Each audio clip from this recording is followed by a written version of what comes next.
Today we wanted to talk about the foundation of your brand as a successful real estate agent. Now, your brand is going to bring out your best features of your unique value proposition. So that's really kind of what we're going to dig in deeper. And of course, we dig even deeper into the master course, but we're going to give you a lot of it here because you have to craft your unique value proposition by first knowing yourself. You have to know who you are on the inside deeply, know what your positive traits are, know what you bring to the table, because if you know what you bring to the table, you can make a brand around that. You can find an archetype or an advertising archetype around that type that you bring. So you want to make sure that your strategic process is a lot of self-awareness, self-discovery, self-worth, and of course your market analysis. So you want to dig deeply into who you are. For instance, my husband and I, we know for a fact we're never going to be luxurious, like I shouldn't say luxurious in the travel around the world, take pictures of ourselves in fancy places. Like, that's not our brand. It's never going to be our brand, or it's just not who we are. We're not going to give you we're going to swear a lot, because if we're going to keep it real, that's not who we are either. We know who we are, and we want people to connect with who we are, and that's what sets our brand apart, because it's ultimately us. Exactly.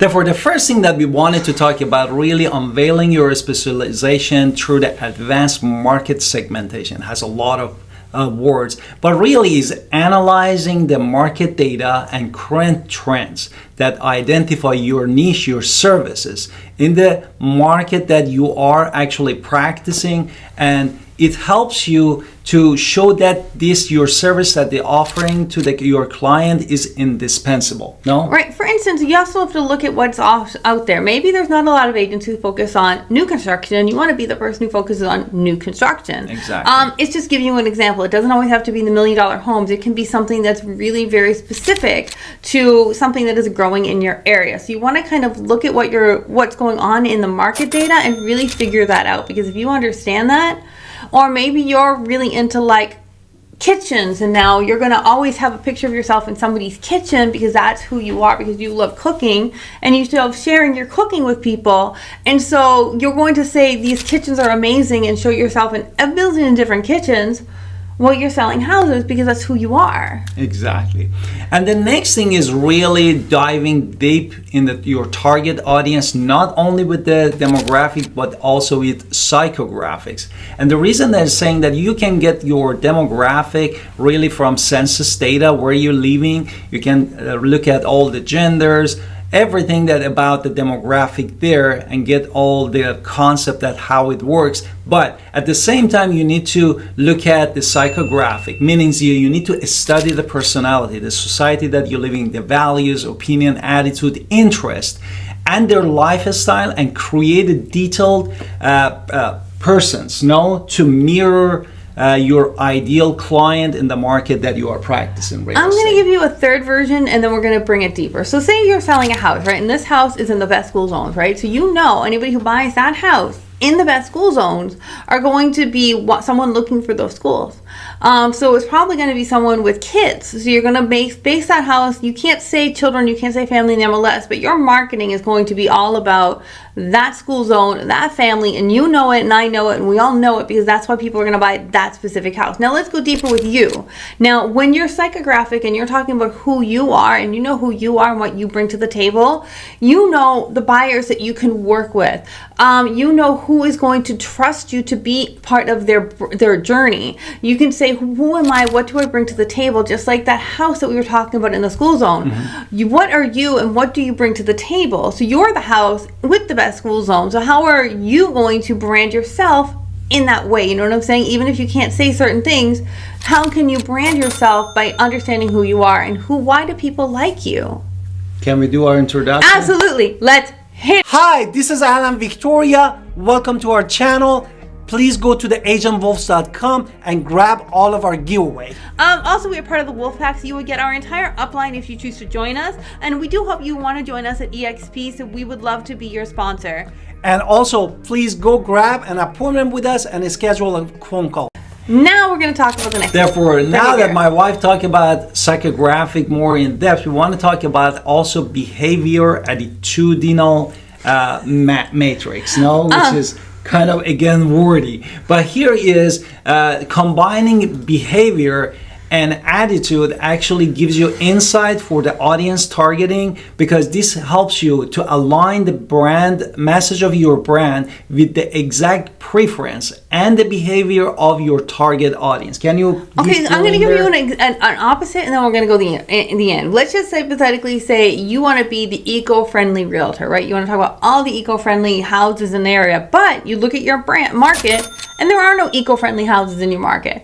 Well, how are you going to be the eco-market realtor if there is no eco-friendly? I'm just giving you an opposite. So you have to look at what your geographic data truly is. So maybe you can be talking about solar panels, maybe there is part of that branding that you can bring in, but if you're in an area where it doesn't exist, how do you bring that in? So you have to look at your audience, you have to look at the behaviors of your audience. For instance, I lived in Boston, I lived in Miami, I lived in Denver, and I've lived in Pittsburgh, and now we live here in Greenville, North Carolina, and I want to say every place is a little different, and every place brings its own flavor, its own geographic behaviors. In Boston, it's all about education, at least when I grew up. In Florida, it was all about having fun. In Denver, it was all about enjoying the outdoors.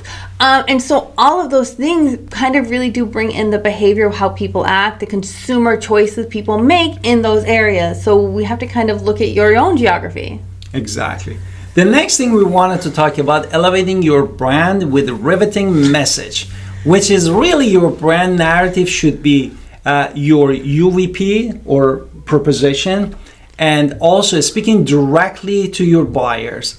It's not just listing attributes, but involves also weaving a story that connects you emotionally and intellectually with the client that you're working in that market. That sounds very deep. Okay, basically, we've talked about how buyers in a certain city in certain areas have a specific choices that they make.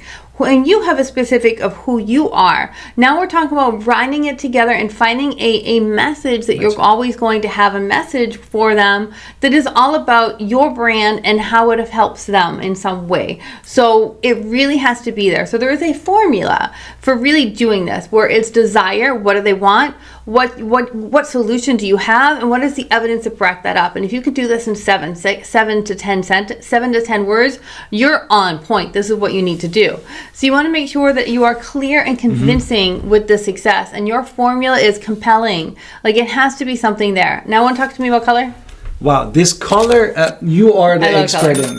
Can you explain a little bit about this psychology of color in branding?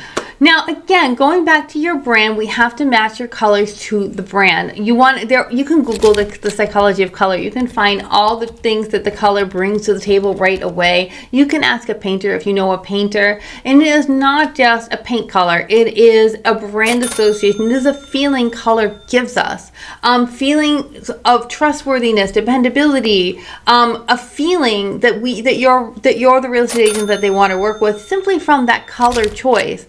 So I really say color is very, very important. There's a lot out there. We're going to talk a little more about that later, but I just want to throw it out there that color is one of your biggest choices that you're going to make. Which we want to talk about architecture of the logo? Yes, the logo. Okay. Logo. Can you also... And the logo is going to be not necessarily your face is not a logo, right? Even though your face is basically your brand because it's unique to who you are, you're going to have a little logo of some sort that's going to be...